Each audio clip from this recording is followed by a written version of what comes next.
होता है? यहाँ जब हम थीटा का मान निकालेंगे क्या हो जाएगा? और याद करो ये आईटीएफ है ना, आईटीएफ के बराबर आर्क लेंथ का है। बताओ साइन इनवर्स का आर्क लेंथ क्या किस रूप में होता है? के रूप में होता है।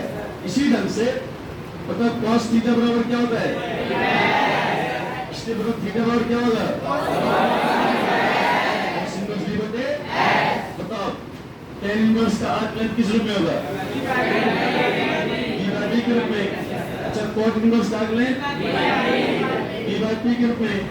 sec इनवर्स का h/b और cosec इनवर्स का h/p।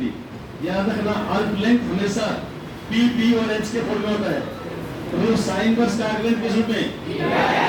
cos इनवर्स का वेयर मतलब जहां जहां h जो होता है h is never less than p and b। जहां h तुमने पढ़ा होगा h का मान कभी भी p और b से छोटा नहीं होगा। h खूब होगा तो p के बराबर हो सकता है, खूब होगा तो, नहीं तो हमेशा h p और b से क्या होता है? h या तो p के बराबर होगा या तो b के बराबर होगा, लेकिन h कभी भी p और b से छोटा नहीं होगा। जब भी होगा या तो उसके बराबर होगा या तो उससे याद रखना p b और h में संबंध है। h जो होता है वो हमेशा b और b से या तो बराबर होता है या उससे बड़ा होता है, कभी उससे छोटा नहीं होता। ये बात ध्यान रहे, भूल जाएगा। ये कंडीशन केवल किसके लिए अप्लाई होता है? लेकिन अगर P और B रहे तो P और B में कोई भी बड़ा और कोई भी छोटा, लेकिन अगर P और B के साथ कौन आ जाए तो कंडीशन लागू हो जाएगा। तो H ऐसा होना चाहिए जिसका मान या तो P और B के बराबर होना चाहिए या तो P और B से छोटा कभी नहीं होना चाहिए।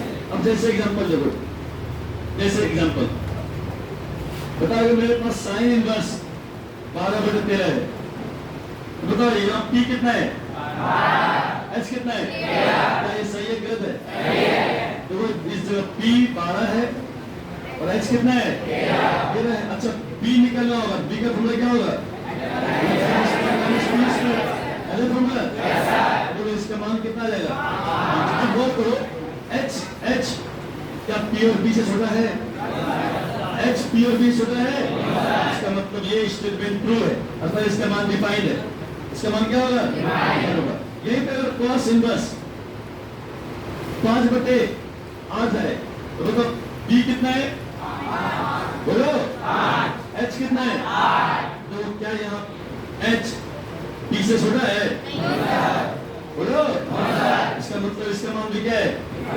डिफाइंड होगा।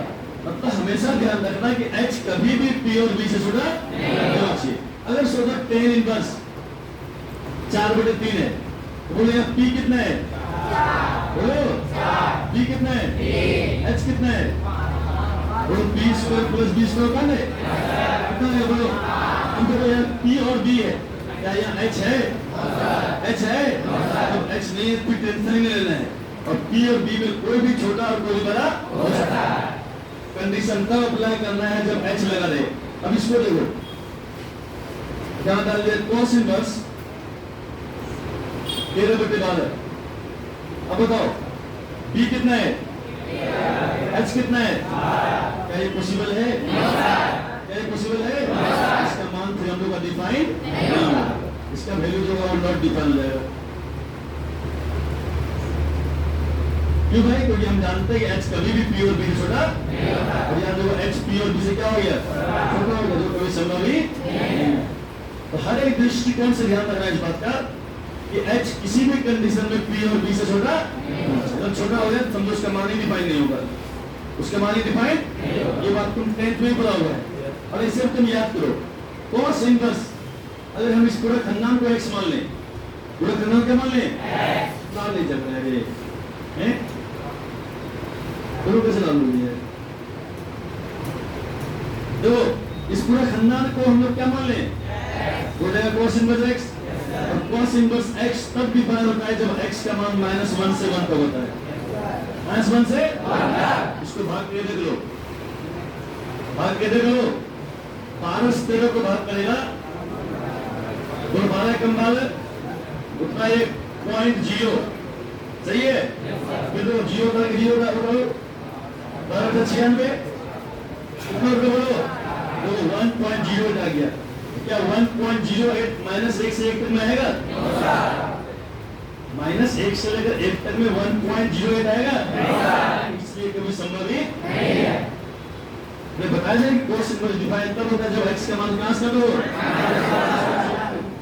साइन इनवर्स x भी डिफाइन तब होता है जब x का मान -1 से, tan इनवर्स x डिफाइन तब होता है जब x का मान कोई भी रियल नंबर हो, कोई भी रियल नंबर। इसीलिए हम बोल रहे हैं कि tan इनवर्स में क्या होता है, p और b कहां गए? tan इनवर्स में क्या होता है बोलो, p और b, और p और b में कोई भी बड़ा छोटा कोई भी हो सकता है। मतलब इसको इसका मान 1 भी हो सकता है। तो अगर p और b बराबर हो गया मान कितना होगा बोलो? अगर p b से बड़ा हो गया तो मान कितना होगा? 1 से ज्यादा रहेगा।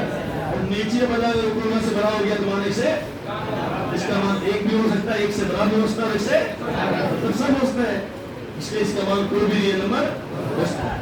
लेकिन साइन इनवर्स और कोस इनवर्स का जो वैल्यू होता है वो हमेशा -1 से कहां तक 1 तक ही होता है। -1 से 1 तक होता है। सही है। अब इसको तुम्हें बताया डिफाइन है कि नहीं? मान लो डाल सेक इनवर्स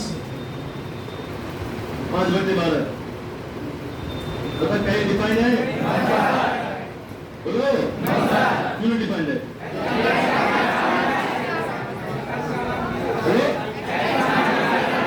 x का मान 5 है, b का मान 12 हो गया तो कभी संभव ही नहीं है।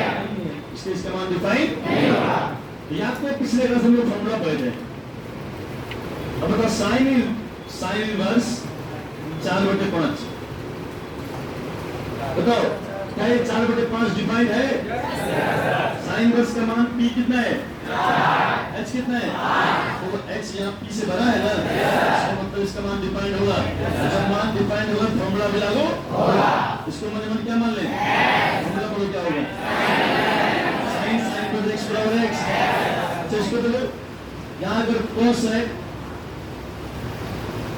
कोसेक इनवर्स 5/13 आ जाए, अब बताओ h कितना है? h कितना है? p कितना है? तो कभी संभव ही नहीं है। इसका मान डिफाइन होगा? अगर इसका मान डिफाइन नहीं होगा यहाँ तुम फॉर्मूला का भी प्रयोग नहीं कर सकते। फॉर्मूला का प्रयोग अगर यहाँ कोई इसको 5/13 लिख दिया तो समझिए क्या हो जाएगा? ऐसे भी तुम समझ सकता है या तुम फॉर्मूला से भी समझ सकता है। देखो कोसेक इनवर्स x बराबर x तब होता है जब x का मान -1 या -1 छोटा हो, -1 या -1 से या 1 या 1 से भाग करके देखो तो 13 से अगर हम 5 को भाग करें 0.0 39 मतलब 0.30 आ गया। 0 पॉइंट क्या आ गया? 0.3 आ गया। 0 पॉइंट क्या आ गया बोलो? क्या 0.3 -1 से छोटा है? बोलो क्या 0.31 से बड़ा है? बोलो इसका मतलब इसका डोमेन में नहीं आता। डोमेन में नहीं आता इसलिए फॉर्मूला का इस्तेमाल हम तुमको दो तरफ से बता दिए। इसको डोमेन से बता दिए और ये जो 10th क्लास में लोग बेसिक पढ़े थे उस पर राइज में बता दिए कि h का मान कभी भी p और b से छोटा नहीं हो जाए। अगर गलती से h का मान p और b से छोटा हो गया फिर वहां इस फॉर्मूला का इस्तेमाल हम लोग नहीं कर सकते। करेगा क्या हो जाएगा? सब इसको तो बता साइन इनवर्स का आर्क लेंथ किस रूप में? कोस इनवर्स का ज्ञापन की